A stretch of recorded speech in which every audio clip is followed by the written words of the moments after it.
In this video, I'm going to show you how you can use a Starbucks gift card on Uber Eats. So what we want to do is just load up the Uber Eats app, and here we're going to click on account found in the bottom right corner.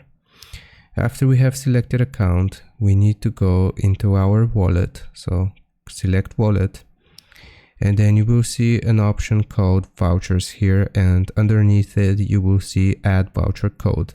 So click on add voucher code and input your Starbucks gift card code right here. If that doesn't work, then what we can do is go back here and add it as a payment method. So add payment method, and you will see gift card. So select gift card and input the Starbucks gift card code right here. If it still doesn't work, the last thing that I can suggest doing is using the Starbucks application directly and using Uber Eats as a middle person. So they're going to deliver you your order, but you will have applied your Starbucks gift card code on the official app. So I hope this helps. Leave a like and sub, and I'll see you next time.